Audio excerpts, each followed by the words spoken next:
वाटिका में हमारे पास तो एक डिब्बा जो है प्रसाद का लाते थे और इतने श्रद्धा भक्ति चाव से हम एक लड्डू ला करके घर में सबको थोड़ा थोड़ा बांटते थे। इतने प्रेम से जो है इसका प्रसाद हम लेते थे।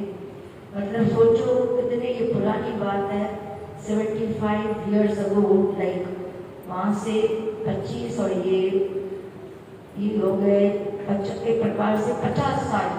इसके पहले महाराज जी ने शुरू किया था, प्रारंभ किया था। ये बहुत ही अरसे से चल रहा है और महाराज जी की कृपा से सारा कार्यक्रम आज उसी प्रकार से गुरु महाराज चला रहे हैं। आप लोगों के प्रेम से, भक्ति से, भाव से, आपके सहयोग से ये सब कार्यक्रम चलता है। तो हनुमान जी जो है प्रभु चरित्र सुनबे को रसिया, भगवान राम की ही जो चर्चा सुनने के लिए हमेशा आतुर होते। उनको भगवान राम के नाम के बिना कुछ सुहाता ही नहीं है।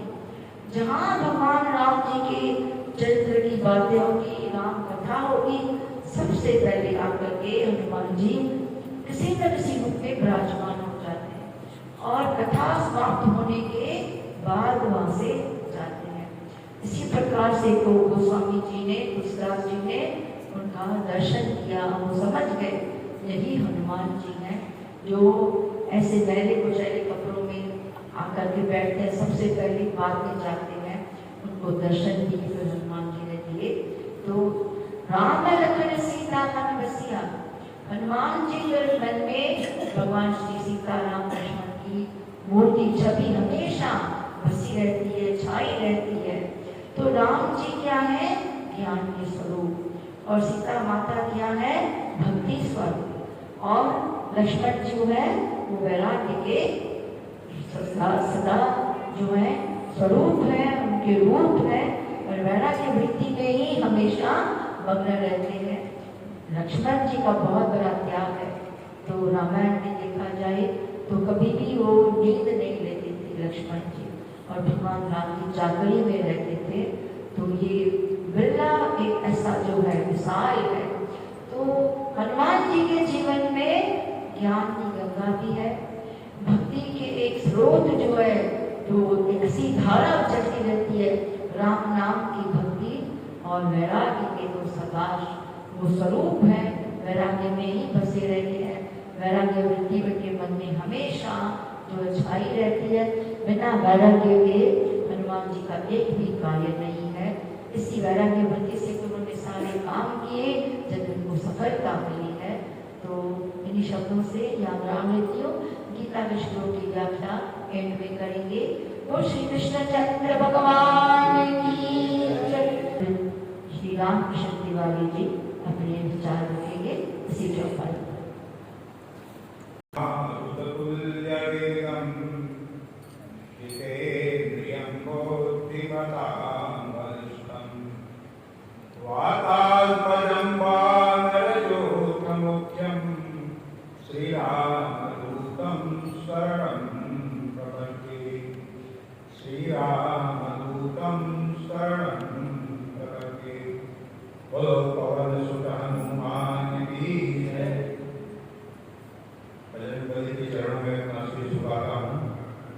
भगवान से आप सबके कल्याण की कामना भी करता हूँ।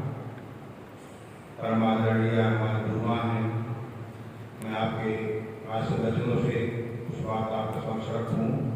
इसके पहले मैं आप सबकी वंदना करता हूँ, प्रणाम करता हूँ। हमारे आदरणीय पंडित जी हैं, शर्मा जी हमारे बुजुर्ग हैं, मार्गदर्शक हैं, मैं आपको भी प्रणाम करता हूँ। एक बार मेरे साथ चौपाई आज की जो है दोहराने प्रभु चरित्र सुनिबे को रसिया, राम लखन सीता मन बसिया। प्रभु चरित्र सुनिबे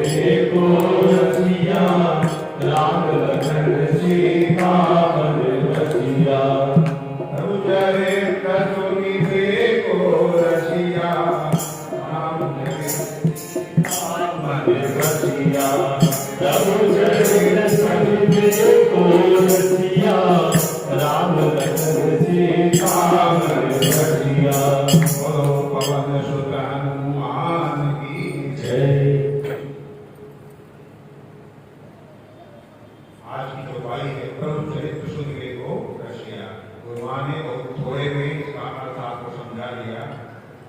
भगवान के चरित्र को हनुमान जी स्वयं अपने हृदय में भगवान को साकार रूप में धारण किए हैं। जहाँ कई कथा होती है भगवान हनुमान जी समय निकाल कर भगवान कथा सुनने पहुंच जाते हैं। संत गोस्वामी तुलसीदास जी प्रभु को प्राप्त नहीं हुए थे, लेकिन राम कथा अपने गुरु की प्रेरणा से सुनाते थे कि सुनने से कभी कभी राम का दर्शन हमें हो जाएगा। ये सभी को नहीं, माता ऋषि ने कहा था यही रहना आश्रम में, कभी कभी राम यहाँ आएंगे। 8 साल की बच्ची वहाँ आई थी, 80-85 साल की हो गई। इस विद्या में शायद राम कभी आगे बात वृद्धावस्था। तुलसीदास जी सुबह से कथा सुनाते थे, आज नहीं कल प्रभु हमें मिलेंगे। गोस्वामी तुलसीदास जी की दिनचर्या थी, सुबह लोटा लेकर बाहर सौदा किया किए जाते थे। अकबर का राज्य था, मुगल काल का उस समय मुसलमानों का राज्य था। आज की तरह हमारे डेवलप उतना देश नहीं था, लोग बाहर जाकर सौदा किया करने के लिए। वहां से लौटे थे, उनके लोटे में जल भर जाता था कि बबूल का पेड़ था, उसी में डालते थे। उसी में प्रेतात्मा का वास करता था। मैंने कल बताया था, प्रेतात्मा जीवात्मा प्रेतात्मा, जिसका पिंडदान ग्रहण नहीं होता तो वो प्रेतात्मा बन करके कहीं कहीं भटकती रहती है। इसलिए पुरुष की आत्मा थी, प्रेतात्मा बनी थी। उसके बाद उसका पिंडदान नहीं किया होगा, इसलिए उसको ग्रहण नहीं मिला, वो भटक रही थी। तो बहुत ही पेड़ में रहती थी, रोज दूसरा पानी डालते थे। प्रेतात्मा को हमेशा कष्ट होता है, जैसे आग से जलने का कष्ट होता है। पानी का संपर्क पड़ता है, महसूस होता है। उसे लगा कि बंदा रोज हमारी सेवा करता है, रोज मुझे जल देता है। जो संतान प्राप्त करना चाहिए जल देना अपने पूर्वजों का, वो जल बंदा देता है मुझे। लेकिन उसकी मन इच्छा हो गई, उसको वरदान दे दो। व्यात्मा की उसने कहा रोज हमारी आप सेवा करते हो, कोई आप वरदान मांगे। तुलसीदास जी कहते हैं हमें वरदान देना तो मैं राम से मिलवा दो। तो प्रेतात्मा हंसा, अगर मैं राम से मिलवाने की सामर्थ्य हमारी होती, मैं अपने उद्धार कर लेता, मैं पेट बना घूम रहा हूँ। और कुछ नहीं चाहिए, हमें प्रभु राम चाहिए। कहा मैं आपको रास्ता बता दूंगा, मैं एक आत्मा हूँ, मेरे पास शरीर नहीं, आपका शरीर है, आप पा सकते हो राम। कहा रास्ता बताइए। कहा जब आप कथा सुनाते हो ना, तो हनुमान जी आपकी कथा में आते हैं। राम कथा में प्रेम से आप सुनाते हो, लेकिन आप पहचान नहीं पाते हो। हनुमान जी को आप पकड़ लो, हनुमान जी आपको राम मिलवाते हैं। दूसरे कुछ गोस्वामी जी आके आप बैठते हैं अपने, देखते खर्च बंदा बैठा हुआ है, तो कम्बल ओढ़े कर मैला कुचैला चुपचाप बैठा है। तुलसीदास जी जजमेंट करने जाके हनुमान जी हैं कहाँ पर बैठा था। कथा उन्होंने सुनाया, प्रेम सुनाया, लेकिन आज कथा में उनका मन कम लगता था। दर्शकों में ज्यादा उनका दिमाग चलता था कि हनुमान जी है कौन। कथा सुनाया, कथा जब समाप्त हुई तो सब लोग धीरे धीरे जाने लगे। तो देखते हो वरदान पहले आया था, बैठा हुआ है, उठ नहीं रहा है। वो स्वामी ने कहा भैया आपको भी नहीं जाना बैठा है, आप बैठे क्यों, तो जा रहे आप भी जाओ। कहा नहीं महाराज, आप व्यास गद्दी पर बैठे हैं, जब तक व्यास गद्दी पर व्यास जी ने उतरे तब तक बीच को जाना अनादर होता है। कथा के बीच में जब तक कथा हो रही, बीच को जाना अनादर होता है व्यास का, भगवान का, है कि नहीं है? कहते महाराज आप व्यास गद्दी पर बैठे हैं, आप ब्राह्मणों को राम कथा सुना रहे हैं, जब तक आप नहीं उठेंगे तब तक मेरा उठना शोभा नहीं देता है। तुलसीदास जी समझ गए कि ऐसी बात, गंभीर बात कहने वाला यही बंदा होगा। उस समय तुलसीदास जी का अवसर मात्र 24 साल के लिए करके उछल कर गए, वही पैर पकड़ लिया। कहा महाराज ब्राह्मण मेरा पैर पर छू। कहा महाराज मैं पहचान गया हूँ, अपने रूप में आ जाऊंगा। तो हनुमान जी वहीं पर दर्शन दिए। बोलो बजरंग बली की जय। हनुमान जी दर्शन दिया और कहा प्रभु आप इतना दिन से हमें कथा सुन रहे हो, आज मैं पहचान पाया, मेरा उद्धार कर दो, राम से मिलवा दो। कहा राम यहाँ नहीं मिलेगी, बनारस में चित्रकूट जाना पड़ेगा। गए वहां चित्रकूट, तुलसीदास जी वहां गए। चित्रकूट गए तो सुबह सुबह प्रभु राम और लक्ष्मण दोनों घोड़े बैठकर वहां से गए, लेकिन ये पहचान नहीं पाए। तुलसीदास ने आगे बताया कि आपने दर्शन नहीं किया। कहा महाराज अपनी इशारा नहीं दिया, पहचान नहीं पाया। कहा चिंता मत कल फिर आएंगे। दूसरे दिन बालक रूप में आए राम लक्ष्मण, 5 साल के बच्चा, छोटा बच्चा हो गया है। कहा बाबा के चंदन लगा दो, है ना? तो तुलसीदास जी चंदन खींचने लगे। आप बड़ा हुआ चित्रकूट के घाट पर भाई चंदन की भीड़, तुलसीदास चंदन से तिलक गए। ये किसने कहा है? तोता बन करके हनुमान जी ने बोला था कि कहीं फिर गलती न कर बैठे, प्रभु चले जाए। तो वहीं पर उन्होंने भगवान का दर्शन किया था, श्री राम का दर्शन कराया था। हनुमान जी ने प्रभु चरित्र सुन को सीखा। राम इतना निर्बल है, आप राम का चरित्र जानना हो तो 2-3 पीढ़ी थोड़ा पहले जाना पड़ेगा। इनके पिता थे महाराज दशरथ, और दशरथ के पिता कौन थे जानते हैं? आज थे, आज नाम सुना है आपने? बड़े प्रतापी थे, भगवान शिव के उपासक थे, शिव जी की पूजा कर रहे थे। रावण तब भी था, रावण को पता था किसी खानदान का राम होंगे और राम ही हमारे खानदान का नाश करेंगे, है ना? तो काम करता था कि खानदान आगे बढ़ ही ना पाए। तो आज का बड़ा प्रताप था, उसने सुन रखा था। तो रावण जो है 20 वर्ष का आया, आज मैं देखता हूँ कितने प्रतापी हैं, इनका काम तमाम मुझे करना है। तो रावण आया, उसने पूजा में बैठे हुए थे, पीछे खड़ा हो गया, भाई ये पूजा से बातचीत कर उनसे। उन्होंने पूजा जब खत्म किया, जो पानी होता है ना, ब्राह्मणों का काम होता है, जब लोग मंत्र जाप करते हैं तो पानी इंद्र के नाम पर 2 बार गिराते हैं ना, एक कहते हैं पूजा व्यर्थ हो जाती है, सामने गिराते हैं पानी, चक्राय मंत्राय करके मंत्र जाप करके मंत्र माने खराब नहीं होता, मंत्र हमें भर देता है। आज ने क्या किया, वो मंत्र जाप खत्म किया तो पानी पीछे फेंक गए। रावण हैरान हो गया, आप पीछे फेंकने क्या मतलब है? कहा महाराज आप शिव जी के इतने अच्छे उपासक हैं, आपकी शिव भक्ति से मैं पसंद हूँ, मैं भी शिव भक्त हूँ, लेकिन मैं समझ नहीं पाया वहां से आपने जब पीछे को देखा। अर्थ कहा कि तो आपको कोई चिंता की बात नहीं, मैं पूजा सुबह देखा कि 4 योजन दूर एक गाय के ऊपर शेर हमला करने वाला है, गौ हत्या न हो जाए, इसलिए मैंने उसको गाय की रक्षा करने के लिए पीछे फेंका। कहा आप यहाँ बैठे बैठे देख रहे 4 योजन मतलब जाने में कितना 48 किलोमीटर, एक योजन में 4 कोस होता है, कोस में 3 किलोमीटर होता है, 48 किलोमीटर दूर कोई गाय के ऊपर शेर हमला करने वाला है। आज बैठे बैठे जल छिड़ती यहाँ पर, जिसे शेर मर जाए, गाय की रक्षा हो जाए। रावण हैरान हो गया, इतना बड़ा ज्ञान है, एक बैठे बैठे 28 किलोमीटर पानी की आवाज दे दिया और जल फेंक दिया, गाय की रक्षा हो गई। रावण परीक्षा दिया, जाकर देखा वहां पर गाय चढ़ रही, लाल रंग की गाय चढ़ रही, उस लाल की गाय बताया। फिर आगे गया, देखा कि शेर खाए पड़ा, उसके 12 बाण लगे, 12 बूंद छिड़का था उन्होंने, 12 बाण लगे थे। रावण हैरान हो गया, ऐसे महापुरुष को मारना संभव, जिसकी बाण की ऐसी तेज हो, जल की जितनी बूंदें जहां गई बाण पकड़ से घायल कर दी, गाय सुरक्षित हो गई। उसने मारने का हिसाब किताब छोड़ दिया था, तो मारना ठीक नहीं, सेना की कोई औलाद थी भी नहीं, आगे औलाद होना भी नहीं था। अभी एक बार शिकार के लिए गए हुए थे, एक सरोवर था, बढ़िया था, फूल खिला हुआ था, उनको लाश लगी, फूल अच्छा है, रानी के बालों में बूंदे आए, बढ़िया से चलना रानी को आज तालाब में दूध पड़े खुद महाराज, जितना आगे बढ़ते थे फूल में पीछे बढ़ता जाता था। ये क्या कमाल कोई होता है क्या, ऐसा लीला क्यों कर रहा? तालाब में नचा दिया लेकिन फूल नहीं मिला। उसने हाथ जोड़ा, महाराज कोई आप देवता है क्या, आप क्यों दूर हमसे भागे जा रहे हैं? फूल ने जवाब दिया कि आप संतानहीन हो, संतानहीन हो, आपकी स्पर्श में अपना नहीं कराना चाहता हूं। आज यही शब्द माना संतानहीन होना, ये संतान उन नाम का पुत्र, उसमें पुत्रों का बेटा बेटी में अंतर। हमारे साथ तो बेटा बेटी मंत्र नहीं कहते हैं, पुत्र किसे कहते हैं? बेटा को पुत्र नहीं कहा जाता, औरस जो बेटा होता है माता पिता के वीर से पैदा होता है, वो पुत्र नहीं कहा जाता, वो बेटा है। आपकी माने खानदानी संतान भले हो, लेकिन आपका पुत्र नहीं है। पुत्र किसे कहा जाता है? जो क्रियाकर्म मन श्राद्ध के पिंड वगैरह देता है, कुल नाम पुत्र। मान लो कोई बेटा काम नहीं कर रहा तो पुत्र नहीं कहा जाएगा, सास उसको पुत्र नहीं मानता।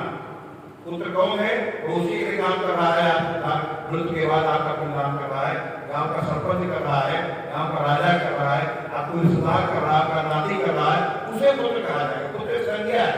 जैसे ज्ञान धरती पर जो यहाँ बैठ गया, हमारे शर्मा जी बैठे तो व्यास कह जाएंगे, हम बैठ जाएंगे हम व्यास कह जाएंगे, कोई बैठ जाएगा वही व्यास कहा जाएगा। जो धरती बैठ क्या कहा जाएगा?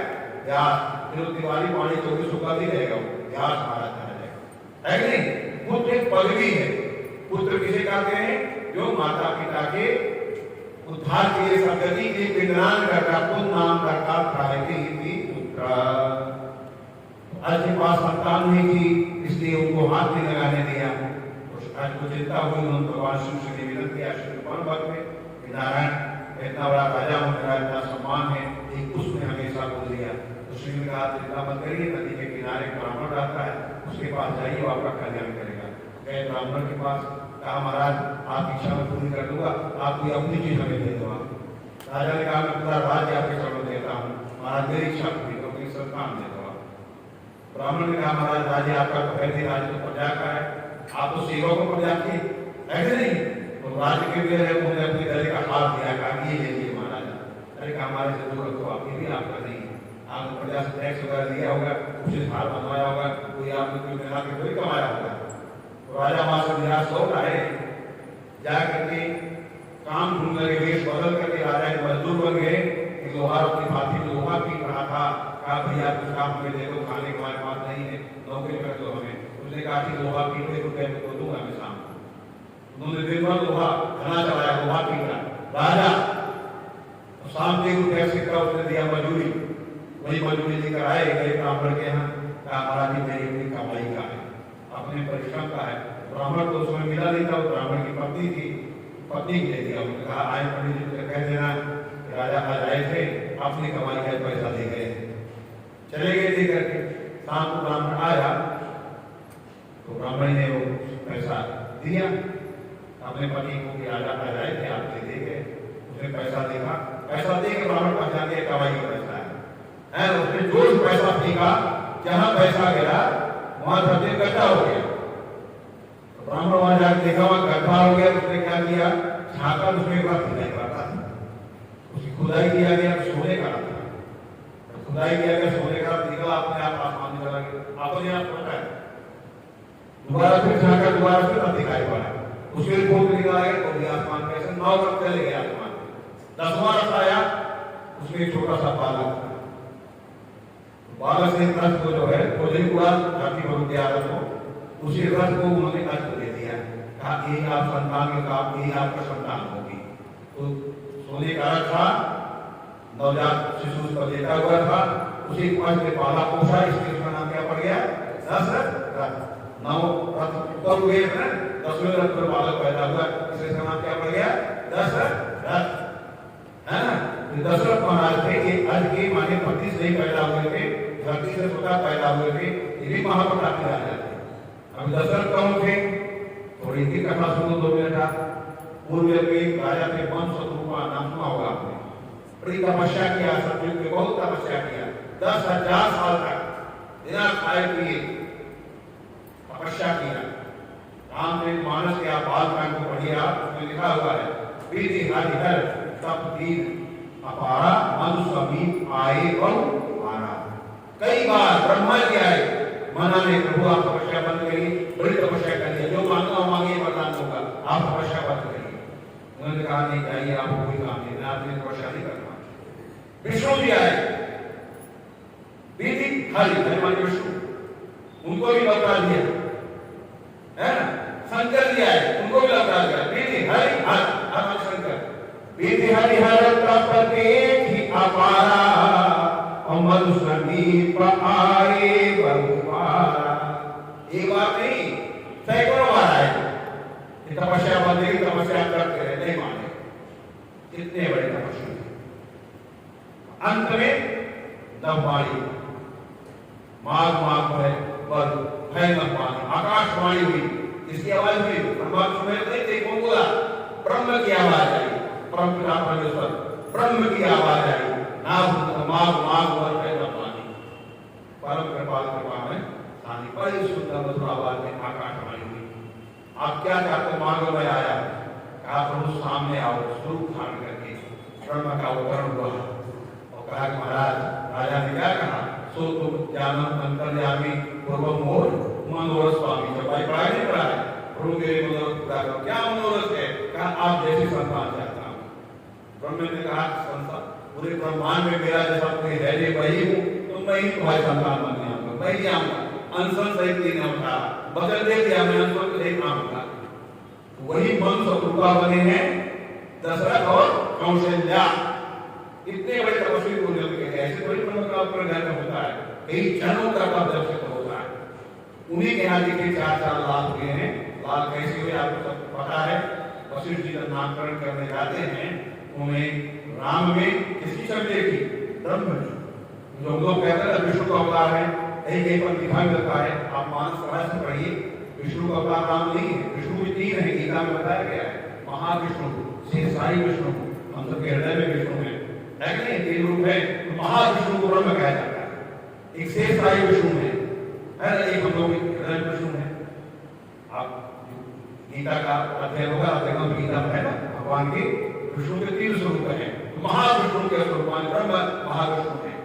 तो उस स्वरूप के लिए कहा गया, उसको ब्रह्म कहा जाता है। तो जब वशिष्ठ जी ने देखा उस बालक को, तो क्या कहा?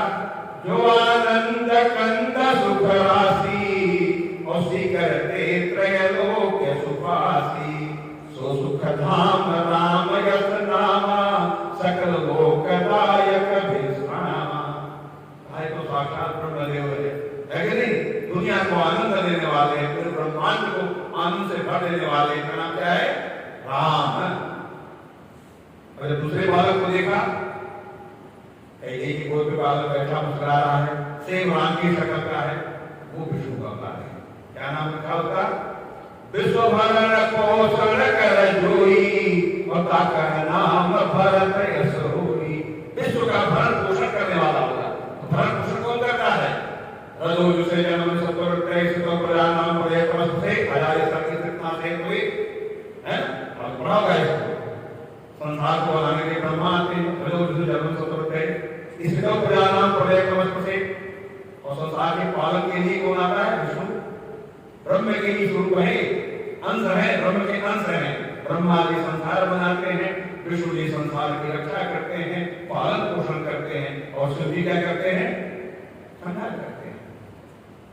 इसको कहता है रजो से जन्म मनि सत्तवंतये स्थितो प्रजानां प्रवहि तमस्त्र से अजाय सर्ग स्थित नासहि तवे त्रयी मजाय त्रिगुणात्मने नमः। ब्रह्म को नमस्कार है जो जन्म के समय माने जन्म देने के लिए, संसार बनाने के लिए ब्रह्मा बनता है, पालन के लिए विष्णु बनता है, संहार के लिए शिव बनता है। तो भगवान भरत जो है ये विष्णु के अवतार है, भरण पोषण करने वाले। और लक्ष्मण जी से स्नान के अवतार है ना? लक्ष्मण नाम सुराम भी सकल है आधार, गुरु वशिष्ठ तेरा लक्ष्मण नाम उदार। और जो छोटे वाले भाई हैं नाम शत्रुघ्न, ये है ब्रह्मा जी का अवतार। जाके सुमिरन तीर कुनासा नाम शत्रुघ्न वेद प्रकाशा। वेद को प्रकाशित करने वाले ब्रह्मा जी हैं, वेद को प्रकाशित करने वाले भगवान शत्रुघ्न हैं। सारे अंशों के सहित प्रभु का अवतरण हुआ। प्रभु राम है ब्रह्म, उसी ब्रह्म को हनुमान जी अपने हृदय में धारण करते हैं। राम कोई ब्रह्मा विष्णु ईश्वर है, तो राम क्या है? ब्रह्म है। कल परसों में बताई थी दोनों श्लोकों में, रेत की एक बूंद दे दो समुद्र किनारे, अपार रेत भंडार है। ब्रह्म जो है एक रेत से तमाम ब्रह्मांड बना सकता, तमाम ब्रह्मांड बना सकता उसका सामर्थ्य है कि नहीं? तो राम है, ब्रह्म है। तो आज जो पाई है प्रभु चरित्र सुविवेक वर्षिया है ना, जो हमारे भगवान की कथा को सुनने का जो वसीक है, जो भगवान को अपने मन वसिया, अपने मन में बसाया हुआ है ना? ऐसे हनुमान जी मैं बार बार वंदना करता हूँ। बोलो बजरंग बली की जय। समय हो गया इसलिए आप सवाल को आगे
गुरोपदं मंत्रमूलं गुरुर्वाक्यं मोक्षं गुरुकृपा अखण्डमण्डलाकारं व्याप्तं येन चराचरं तत्पदं दर्शनं येन तस्मै श्रीगुरुवे नमः। ॐ नमः शम्भवाय च मयूखवाय च नमः शंकराय च मयस्कराय च नमः शिवाय च शिवतराय च। हरिः ओं तत्पुरुषाय विद्महे महादेवाय धीमहि तन्नो रुद्रः प्रचोदयात्। ॐ विशुद्ध ज्ञान देहाय त्रिवेदी दिव्य चक्षुषे श्रेय प्राप्ति निमित्ताय नमः सोमार्गधारिणे। शुक्लां ब्रह्म विचार सार परमां आद्यां जगद्व्यापिनी वीणां पुस्तकधारिणी अभयदां याज्ञां तुकारापहां हस्ते स्फटिकमालिकां विदधतीं पद्मासने संस्थितां वन्दे तां परमेश्वरीं भगवतीं मुक्तिप्रदां शारदां। नारायणं नमस्कृत्य नरं चैव नरोत्तमं देवीं सरस्वतीं व्यासं ततो जयमुदीरयेत्। वसुदेवसुतं देवं कंसचाणूरमर्दनं देवकी परमानन्दं कृष्णं वन्दे जगद्गुरुम्। अञ्जनानन्दनं वीरं जानकी शोकनाशनं कपीशावाक्षहन्तारं वन्दे लङ्काभयङ्करम्। बोलो भगवान की जय। आज की जो चौपाई है इसका वर्णन किया जाएगा, पर इससे पहले मन और वाणी को पवित्र करने के लिए एक कीर्तन बोलेंगे सभी। जैसे मैं कहूँगा वैसे ही आप बोलेंगे। वैसे सब जानते हैं, पढ़ते हैं, जो भी रामायण पढ़ते हैं, रामचरितमानस पढ़ते हैं, सबको ये प्रार्थना आती है।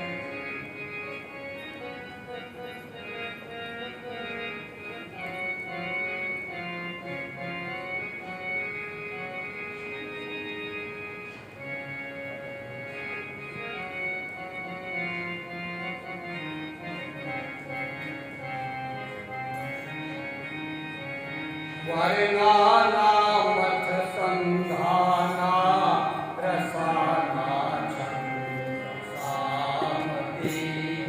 वर्णाना मथ संधाना रसाना चंद्रसामती। मंगलानाथ करतारो वंदे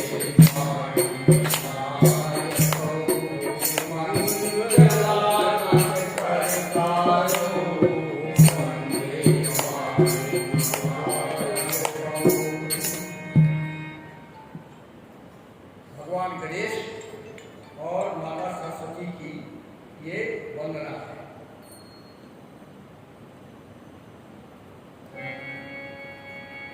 रामचरितमानस का प्रारंभ जहाँ से तो गोस्वामी तुलसीदास जी ने इस छंद को बनाया है। इसको आप सुन रहे हैं देश राग। राग देश होता है एक, उस देश राग में आपको ये वर्णाना अर्थ संधान। वर्ण जो स्वर और वर्ण होते हैं, आई वो आदि होते हैं, आदि जितने भी वर्ण हैं इनके समूह हैं वर्णा, और इनका फिर अर्थ निकलता है तो उन सब का समूह होता है। तो समूहानापति गणपति, जो गणों के पति हैं वो गणपति है। और रसाना, रस भी कई प्रकार के हैं। रस जो है वो साहित्यिक रस भी है और लौकिक रस भी है, खाने पीने के रस भी हैं और भक्ति रस भी है। इस प्रकार से रसों के कई प्रकार के रसों का बड़ा भारी भेद है, बड़े लंबे चौड़े विस्तार है। वर्णानाम अर्थ संधान रसानाम, रस भावानाम अनुभावानाम विभावानां च संशय जायते यः पदार्थस्तु तमाहु मुनयो रसम। रस किसको कहते हैं? भाव जो हृदय से निकलता है। अनुभाव और विभाव भी उसके साथ ही होता है। इसलिए इन तीनों का जो संगम होता है, जैसे गंगा यमुना सरस्वती तीनों मिल जाती है तो उसको प्रयाग बन जाता है, तीर्थ बन जाता है। तो भाव, अनुभाव और विभाव जो हृदय की धारा है, ईड़ा पिंगला सुषुम्ना, ये तीनों नाड़ियां जब इकट्ठी हो जाती है तो कहते हैं इनका जब संगम होता है उसका नाम होता है रस। उसको रस कहते हैं। और रस क्या है? परमात्मा का स्वरूप है। रसो वैसा रसम ये वायु भगवानंदी भक्ति। रस ही ऐसी चीज है कि जिसको प्राप्त करके ये सारा संसार चराचर सृष्टि जो है आनंदित होती है।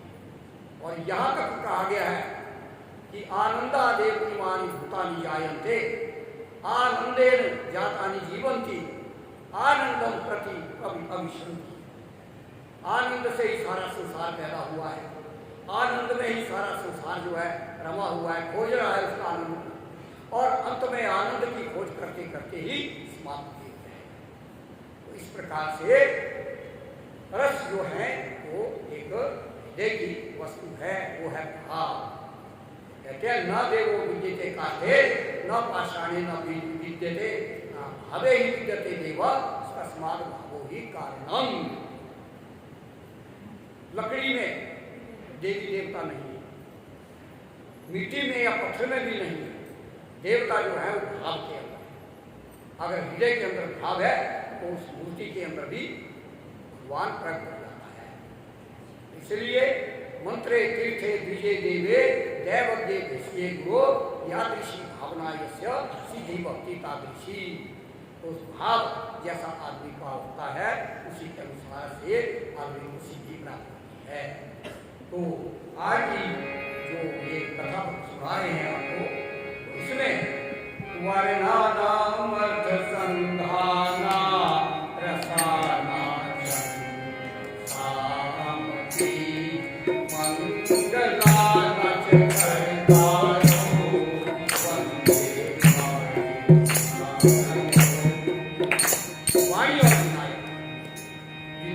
भगवान गणेश और वाणी माता सरस्वती।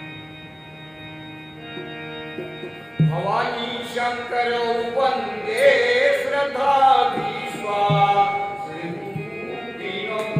भवानी शंकर वंदे श्रद्धा विश्वास या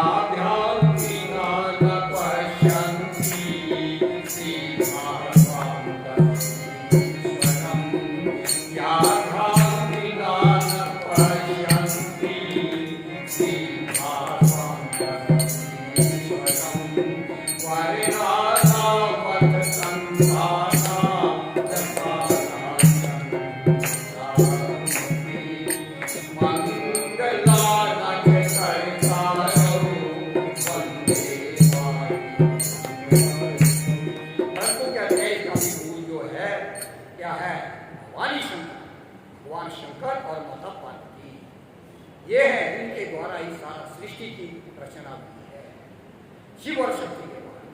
तो जब तक इनको हम प्रणाम नहीं करेंगे, इनको नहीं मानेंगे, तो तब तक जो है सफलता नहीं होती। भवानी शंकरों के बंदे श्रद्धा विश्वास रूपी। इनका रूप क्या है? श्रद्धा और विश्वास। माता पार्वती है श्रद्धा और भगवान भोलेनाथ है विश्वास। अगर विश्वास भी है और श्रद्धा भी है तभी हमारा कल्याण होगा, नहीं तो पूरा सारा ज्ञान प्राप्त कर लिया जाए, पूरे कर्म कांड कर लिए जाए, परंतु कुछ सफलता नहीं मिलती है। श्रद्धा और विश्वास भगवान शंकर और माता पार्वती होने चाहिए। और यहाँ पर कितना अच्छा है कि यहाँ पर भगवान भोलेनाथ बिल्कुल सामने बैठे हैं, जिन्होंने हनुमान के रूप में अवतार लिया।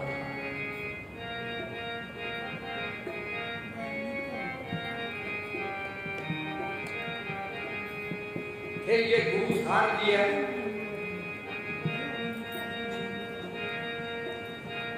वंदे बोधमयं नित्यं गुरु शंकररूपिणं। वंदे बोधमयं नित्यं गुरु शंकररूपिणं। यमाश्रितो हि परतोऽपि चन्द्रः सर्वत्र यमाश्रितो हि परतोऽपि चन्द्रः सर्वत्र। और फिर गुरु की शरण में जाना चाहिए। तो गुरु जो है शंकर रूप ही, जो भी गुरु है, जिसका जो भी गुरु है उसको शंकर रूप ही मानना चाहिए। तो उनकी शरण में जाने से कहते हैं जो वक्र टेढ़ा गुरु जी का चंद्रमा होता है उसकी भी पूजा हो जाती है संसार में। तो इसलिए गुरु की शरण में तो जाना ही चाहिए। फिर कहते हैं सीताराम गुरुग्राम पुण्यारण्य विहारिणौ। सीताराम गुरुग्राम पुण्यारण्य विहारिणौ।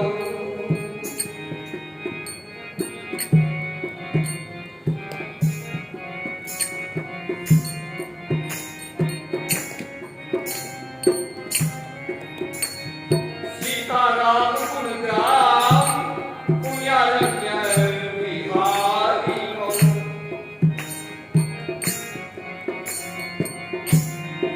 कवीश्वर कवीश्वरौ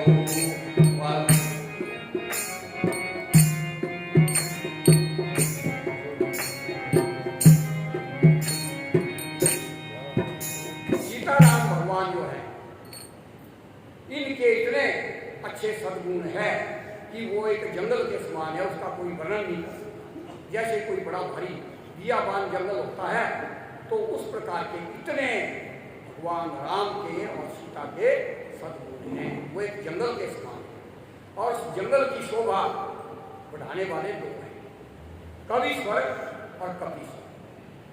कवीश्वर हैं वंदे वाल्मीकि कोकिलम।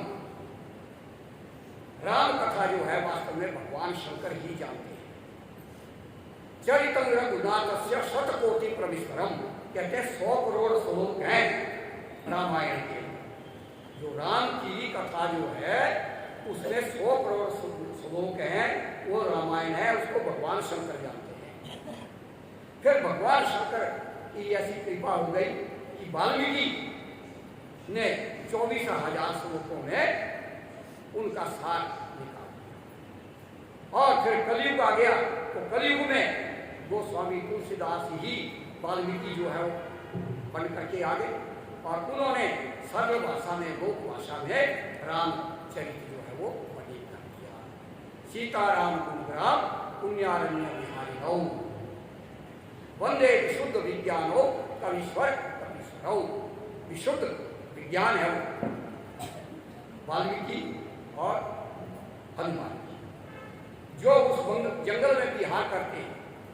कोकिल क्या करती है तो गुंजायमान कर देती है, सारा जंगल जो है वो गूंज उठता है, शोभा बढ़ जाती है। और उस जंगल के अंदर उछल कूद करने वाले कौन जी है? हनुमान। इस प्रकार से ये राम कथा है तो बताया गया।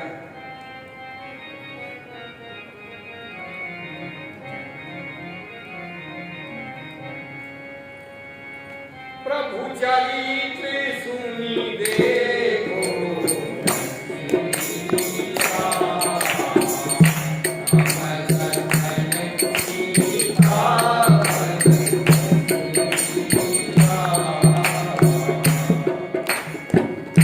हनुमान जी जो है भगवान के राम कथा सुनने के बड़े भारी रसिया हैं, उनको बहुत रस आता है कथा सुनने। जहाँ भी कथा होती है, राम कथा जहाँ भी होती है, हनुमान जी किसी न किसी रूप में वहाँ पर विद्यमान होते हैं और उस कथा को सुनते हैं। चाहे कैसा प्रसंग आपने सुन भी लिया पंडित जी से कि किस प्रकार से हनुमान जी जो है कथा हो रही है कहीं, परंतु कोई देख ना ले और बड़ा दीनहीन शक्ल बना करके जो है वहाँ पहुँच जाते और कथा सुनते हैं वहाँ प्रणाम करते। तो इसलिए हनुमान जी के हृदय में राम लक्ष्मण सीता सदा ही बसते हैं। इसलिए बताया सीताराम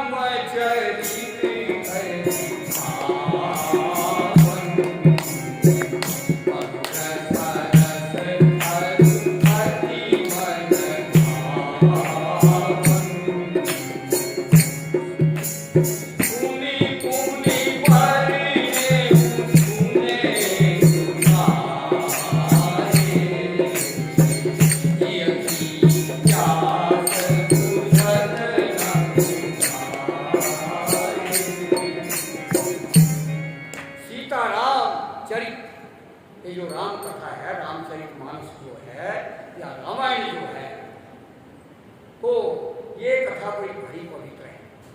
कहते हैं पूरे तीर्थ स्थान जितने भी नदियां हैं, सरोवर हैं, कोई उसका मुकाबला नहीं कर सकते। जो राम कथा को सुन ले तो समझ लो सारे तीर्थों का स्नान। इतनी पवित्र कथा है सीता राम चरित अति पावन। अति का मतलब अत्यंत। इतनी पवित्र कथा है, मधुर सस। और फिर कैसी है भाई, कथाएं तो बड़ी भारी है, पुराणों के अंदर तो कितनी भारी कथाएं भरी हुई है, परंतु राम कथा जो है वो बड़ी भारी मधुर मीठी है, अच्छी लगती है और साथ ही साथ सरस। यहाँ पर आ गए हनुमान जी जो है रस, जो रस का लोभी है, जिसको रस आता है, जो रस के लिए प्रयत्नशील है, तो वो रसमयी है राम। रामचरित्र जो है भगवान राम का जो चरित्र है, राम कथा, ये रस से भरी हुई है। सभी प्रकार के रस इसके अंदर विद्यमान है। तो रसों में सबसे बड़ा रस कौन सा है? रस तो कई है, खाने पीने की भी रस होती है, कड़वा, लवण, तीक्ष्ण है, मिला जुला और मीठा और खट्टा और कड़वा। खाने पीने के भी रस होते हैं। साहित्य के अंदर 9 रस होते हैं। श्रृंगार रस से लेकर के हास्य रस जो है, और शांत रस, और रौद्र रस, वीर रस, विभत्स रस, मतलब विभिन्न प्रकार के रस जो हैं वो साहित्य के अंदर भी हैं। परंतु रसों में सबसे बड़ा रस होता है राम रस। राम रस, राम रस अगर मिल जाए तो सब। साधु महात्मा लोग राम रस कहते हैं नमक, कहते हैं बस नमक मिल जाए रोटी के साथ तो ज्यादा चक्कर में पड़ने की जरूरत नहीं है, बस राम रस। बड़ा किसी को ज्यादा स्वाद लेना हो तो राम ताड़ी का राम ताड़ी का कहते हैं मिर्च। थोड़ी सी अगर जीभ ना काम करे ठीक ढंग से तो थोड़ा सा नमक के साथ मिर्च मिला दो। मैंने देखा है बचपन में महात्माओं के साथ, जूना अखाड़े के जो महात्मा जी थे उनके साथ निकल गए थे घर से, तो जब भिक्षा मांग करके लाते थे, कई घरों की भिक्षा होती थी, किसी ने कहीं से दिया, किसी ने कुछ दिया, किसी ने कुछ दिया, तो इस प्रकार से उन सबको मिला करके मधुकरी कहते हैं। उस भिक्षा का नाम है मधुकरी, और वो घर घर का, पता नहीं किस किसके घर का आटा गूंथा, और मुझे आदेश होता था कि जा करके इसको गूंथ करके लाओ। और जहाँ नदी होती थी या कोई और कोई सरोवर होता था या कोई नाला होता था, तो भाई वहाँ जाकर के पत्थर को साफ करना और उस आटे को गूंथ करके, और राम रस उसी में ही मिला, आटे में ही गूंथते, और फिर धुना। ऐसा तो नहीं भाई तवा रखना है, धुने में पका करके खाओ, आप देखो फिर कैसा रस आता है।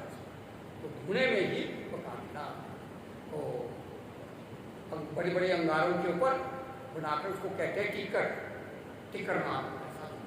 तो टिक्कड़ खा करके अगर आप एक बार कभी खा लेते तो आप जिंदगी भर उसको खोजते ही रहते, भाई वो स्वाद जो है आया ही नहीं। तो भाई राम रस, तो राम रस क्यों कहते हैं? क्योंकि भगवान राम ही रस रूप है।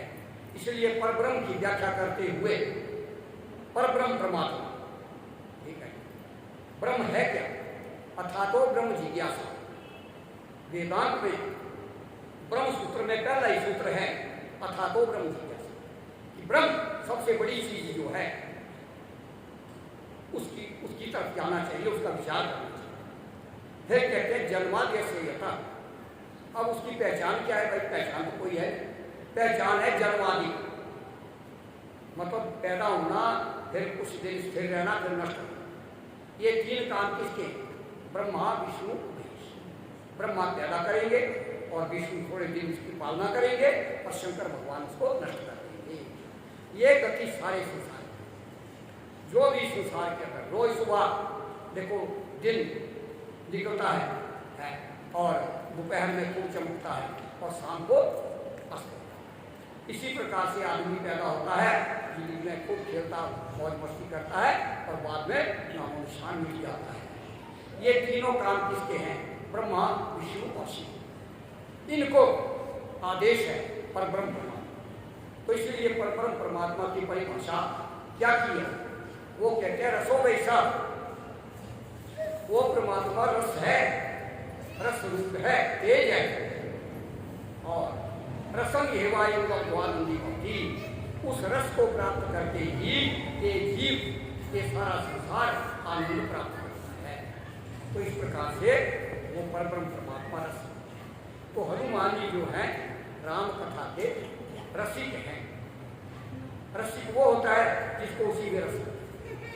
राम कथा जैसे मैंने बताया था, मंत्र रामायण, एक रामायण का नाम है मंत्र रामायण। उस मंत्र रामायण में पहला ही पहला श्लोक है रामायण गुरुमनोमी राम रक्षानुवादपुरम गायत्री बीज मामनाय मूलम मोक्ष महाफलम। इसमें बताया गया कि राम कथा जो है ये कल्प वृक्ष है, जिसके नीचे जाने से जो कल्पना की जाए वो साकार हो जाती है। तो कल्प वृक्ष इसी प्रकार से श्रीमद् भागवत में भी बताया, निगम कल्प तरो गलितम फलम सुख मुखादमृत द्रव संयुतम पिबत भागवत रस मालयम मुहुर हो रसिका भुवि भावुका। रसिका भुवि और भावुका, भुवि मतलब पृथ्वी में, भावुक हृदय की बात है।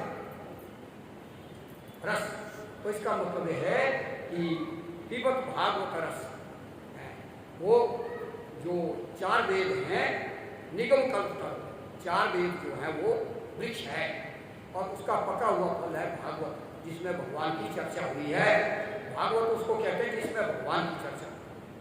भागवत भी कई प्रकार के, तो उस प्रकार से जिसमें भगवान की चर्चा हो वो भागवत है।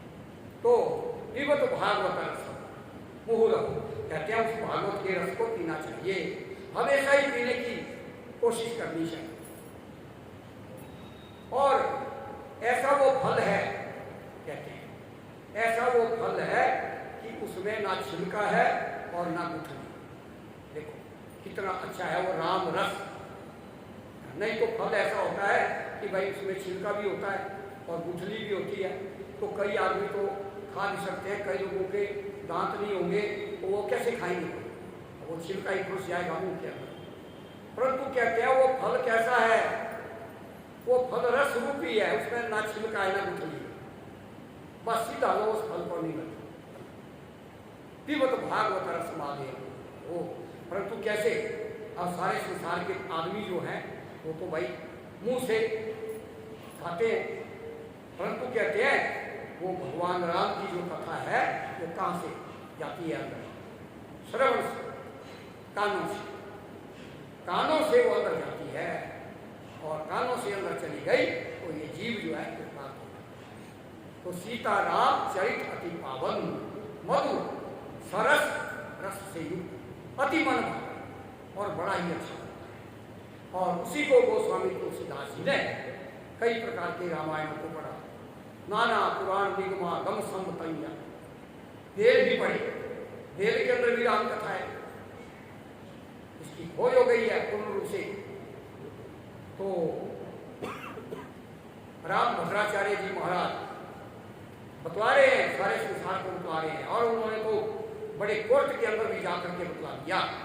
उन्होंने बोला कि राम कथा तो ये तो कोई कहानी है, उन्होंने वेदों को बतला दिया कि वेद के अंदर राम कथा है।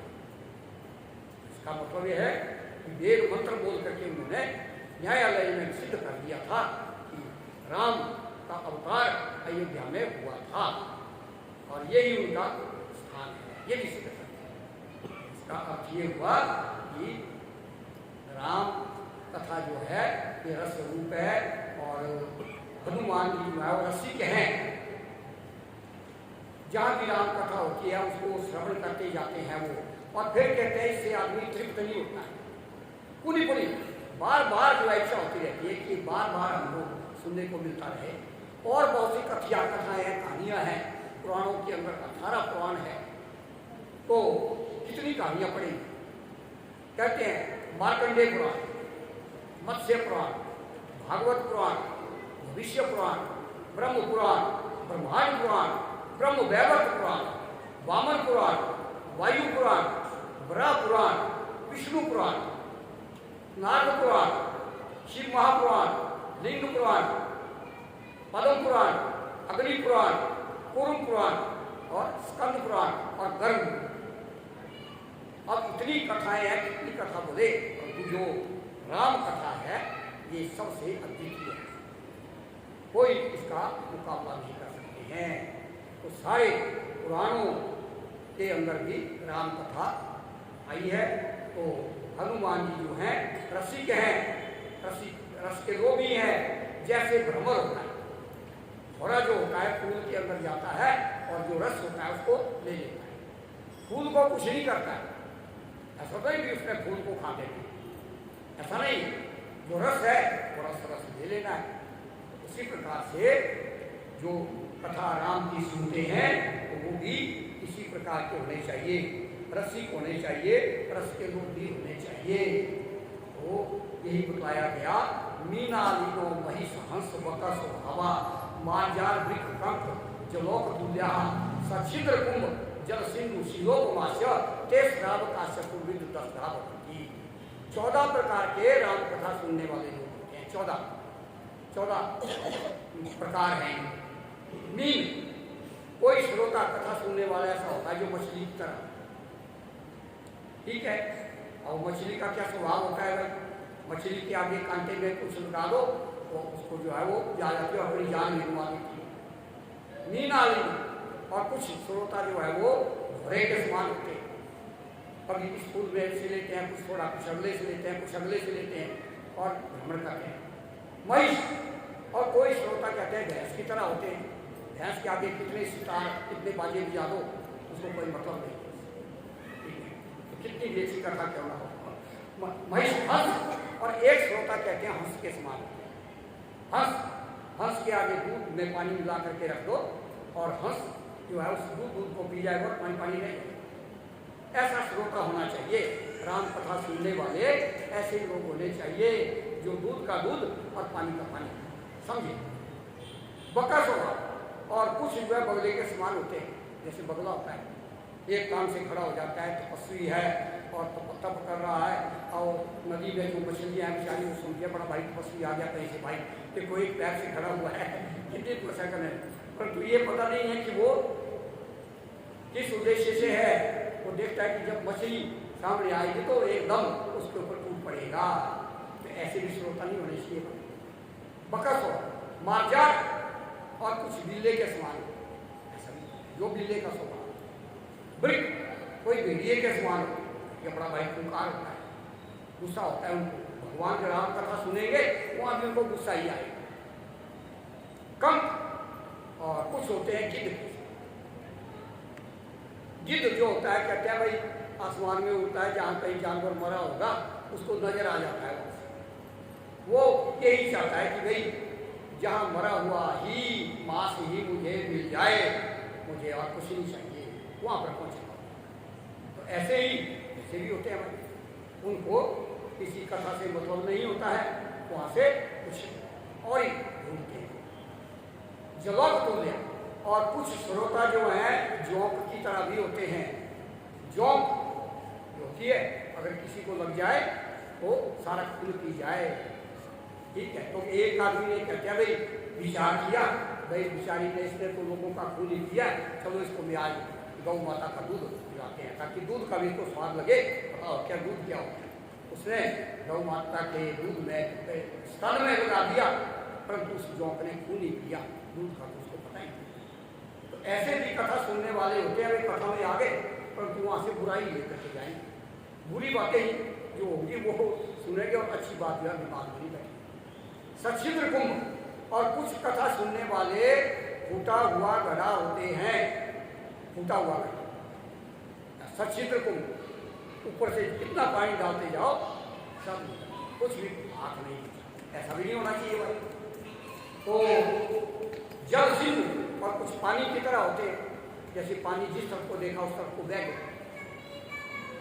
जल सिंधु और कुछ होते हैं समुद्र मापा कंशंति श्रीमद् भगवद गीता में कहा है। नदियां जो है वो तो उछल कूद भी जाती हैं, बड़ी बारी बाढ़ भी ले जाती हैं, पर समुद्र जो है वो बिल्कुल मर्यादित रहता है। इतना पानी सबसे ज़्यादा होते हुए भी अगर वो चाहे तो सारी दुनिया को भी डुबा सकता है, तो नहीं, वो अपनी मर्यादा में।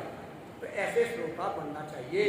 कहने का मतलब ये है कि सीताराम का चरित्र है अति पावन है और गोस्वामी तुलसीदास जी ने इसको एकत्रित किया है।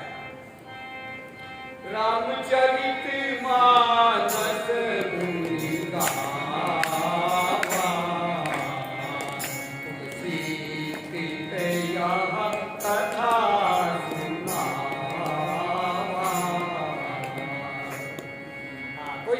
से रामचरितमानस जो है ये बहुत उच्च कोटि की चर्चा है भगवान की, और इसको गोस्वामी तुलसीदास जी ने चरित्र के नाम से पुकारा है। रामायण नहीं बोला इसको रामचरितमानस। चरित्र आचरण जो भगवान राम ने किया ऐसा ही सबको करना चाहिए। परंतु इसमें भी भेद है। कहते हैं कृष्ण और राम दोनों को मानते हैं लोग। भगवान राम ने जो किया ऐसा ही करना चाहिए, जैसा जैसा भगवान राम ने किया। परंतु कृष्ण भगवान ने जैसा किया वैसा कभी मत करना। कभी कोई पहाड़ मत उठा लेना, किसी सांप के साथ लड़ाई मतलब न करने। तो कृष्ण भगवान ने जो कहा वो करना, जो कहा, और कहा क्या है पर करना नहीं। ये देखिए कि भाई कृष्ण भगवान ने ऐसा ऐसा किया था, अगर ऐसा करेंगे तो गए दुनिया से। हाँ, जो उन्होंने कहा वो, और भगवान राम ने जो किया वो। तो इतना ही कह करके तो ठीक है।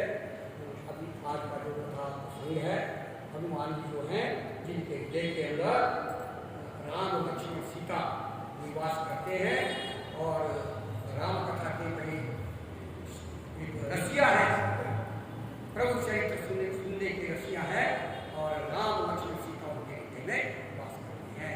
बोलो हनुमान की जय।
हनुमान जी के जो रिद्धियाँ सिद्धियाँ उनके जीवन चरित्र की कथाएं हम सुन रहे हैं। गुरु महाराज की एक बात बताऊं, महाराज जी ने हनुमान जी के मंत्रों को सिद्ध करने का तप किया था, बहुत बड़ा तप किया था। पहाड़ों पे बैठ करके अन्न तो खाते नहीं थे, पानी पीते नहीं थे, बहुत बड़े तपस्वी महाराज जी। एक भक्त ने फोटो दिखाई हनुमान जी की, अगर उसको उल्टा करके देखे तो महाराज जी नजर आते हैं। तो गुरु महाराज जब तप कर रहे थे तो हनुमान जी उनके पास आए। उन्होंने कहा कि ये सिद्धि छोड़ दो। क्यों? कि अगर हनुमान जी के मंत्र सिद्ध हो गए तो जब भी जो तप करता है वो याद करे हनुमान जी को वहां प्रकट होना पड़ता है, सारे काम करने होते हैं। तो हनुमान जी को तो बारंबार अपने प्रभु राम की सेवा की फिक्र थी, उनको और किसी चीज की मन में अभिलाषा नहीं थी। उन्होंने महाराज जी को कहा कि ये सिद्धि करना छोड़ दो, पर महाराज जी ने भी ठान ली थी कि मुझे किसी प्रकार से ये मंत्र सिद्ध करना है। उस तप में एक शर्त ये थी कि उसको पद्मासन पे बैठ के तप करना है और एक लंगोट एक जनेऊ धारण करना है, बस। पद्मासन पे बैठ के महाराज जी घंटों घंटों बैठ के ये मंत्र सिद्ध करते थे। एक बार उन्होंने जिसमें नहा रहे थे प्रातः काल, तो उनका पैर का अंगूठा जो है एक पत्थर से टकरा गया और वहां से खून बहने लगा। दूसरे दिन देखा तो पद्मासन लगा ही नहीं। ऐसे फिर गुरुदेव को वो छोड़ना पड़ा, परंतु जो तप उन्होंने किया है गुरु महाराज ने हनुमान जी का, वो तो हम सब जानते हैं। अष्टसिद्धि नवनिधि के दाता, असबर दीन जानकी माता। महाराज जी के हाथों में ऐसी रिद्धियां सिद्धियां बहुत थी, पर कभी महाराज जी दिखाते नहीं थे, कभी नहीं दिखाते, परंतु अंदर ही अंदर भक्तों के सारे काम करते थे। एक बात है मैं बताऊं, अगर महाराज जी को किसी ने अपनी चिंता बताई या तकलीफ बताई या कष्ट बताया, अगर महाराज जी गंभीर हो गए उसके बाद तो समझो काम बन गए। तो बड़ी चीजें मैंने भी गुरु महाराज जी के पास से उनके समक्ष सेवा में रहते हुए मैंने देखी। तो महाराज जी ने साक्षात हनुमान जी की कृपा प्राप्त करी थी। गीता जी के मंत्र पे आते हैं, आज 11वें अध्याय का तीसरा मंत्र है, एवं वेद तथा तत्व महात्मानं परमेश्वर दृष्टुमिच्छामि देव महेश्वरम पुरुषोत्तम। अर्जुन के ही मंत्र चल रहे हैं, एक मंत्र और है कल का, उसके बाद फिर भगवान बोलेंगे।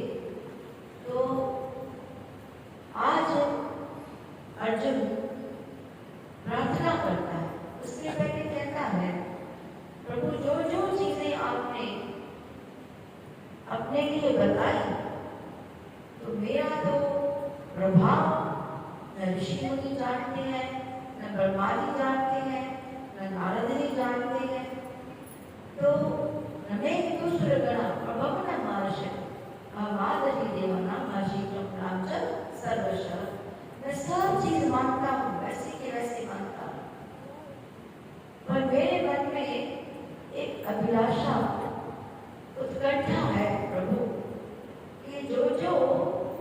आपने अपनी विभूतियां मुझे सुनाई हैं, मैं उनको प्रत्यक्ष आपके अंदर देखना चाहता हूँ। वही रस जो है अभी इतना सुंदर पंडित जी ने बताया, हमारे दोनों पंडितों की व्याख्या अति सुंदर होती है कि वो रस क्या है। अर्जुन वो उस रस को प्राप्त करना चाहता है, देखने से और अनुभव करने से। वो वीर रस भी है, भय जो अर्जुन के मन में पैदा हुआ है, जब विश्व रूप देखा, उस भय के अंदर भी उनकी प्रसन्नता है कि प्रभु के ऐसे ऐसे मैं रूप देख रहा हूँ। एक तो मन में उसको ये चिंता है कि जो मैं बोल रहा हूँ प्रभु से कि मैं आपका वो स्वरूप देखना चाहता हूँ, विश्व रूप देखना चाहता हूँ, विराट रूप देखना चाहता हूँ, मैं उसका अधिकारी तो हूँ नहीं। बचपन तो सारा मेरा जो है खेलने में चला गया, मैंने कोई जब तक किया नहीं, कोई साधना करी नहीं, तो मुझे कौन सा अधिकार है। जवानी में तो राजसी सुख में था, मैं राजकुमार के वेश में था, तो राजाओं के सुखों में था, कोई जब नहीं किया। हाँ, बचपन में जब राजमहल में कभी ऋषि वेदव्यास जी आते थे, क्योंकि व्यास जी का सारा परिवार है ये पूर्व परिवार, तो आकर के आपकी कथाएं सुनाते थे, तो भी मैं नहीं बैठता था सुनने के लिए। अगर बैठना पड़ता था बड़ों के भय से, तो भी ध्यान से नहीं सुनता था। तो इस प्रकार से 12 वर्ष तो मेरे वनवास में चले गए। तो प्रभु मेरे पास टाइम ही कहाँ था, मैंने तो कुछ कर किया ही नहीं है। परंतु ये आप तो बड़े कृपालु हैं, दयालु हैं, मेरे मन की बात जानते हैं, आपकी बहुत कृपा है मेरे ऊपर। तो मैं उस परमेश्वर भगवान को संबोधन करते हैं 2 नामों से, परमेश्वर, ईश्वरों के ईश्वर और पुरुषोत्तम, सारे पुरुषों में सर्वोत्तम जो है आप हैं। तो आप मेरे ऊपर जरूर कृपा करेंगे, मुझे पूर्ण विश्वास है, और मुझे अपना वो विराट रूप दिखाइए, मेरे आपके चरणों में प्रार्थना है। और श्री कृष्ण चैतन्य भगवान की जय, और पवन सुत हनुमान की जय। हाँ, बहुत अच्छी बात हमारे पंडित जी ने कही कि हनुमान जी के समक्ष पूजन होते हैं रोज। जिन भी भक्तों को मन में आता है कि हम पूजन करें, बाकी तो कईयों को पता है, परंतु कुछ लोग ऐसे भी हैं जो नहीं जानते हैं, हनुमान जी का पूजन कराना चाहते हैं, तो आप पंडितों से भी संपर्क कर सकते हैं, हमारे ऑफिस में भी संपर्क कर सकते हैं। प्रमोद जी से या अमित को बता दें, तो फिर आपका नाम लिखा जाएगा, समय दिया जाएगा, दिन बताया जाएगा, तो आप आकर हनुमान जी के समक्ष पूजन कर सकते हैं। बेटे से बोलो, बोल पवन सुत हनुमान की जय। ये इतना सुंदर जो कथा का चलता है, प्रसंग चलता है, उनकी कथाएं होती हैं, उनका पूरा चैनल बनाया गया है, हमारे ऑफिस ने बनाया है, प्रमोद ने, गीताश्रम में कॉर्डर नाम का चैनल है। तो मेरी प्रार्थना है आप सबसे, आप उसको सब्सक्राइब करें। तो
Thank you.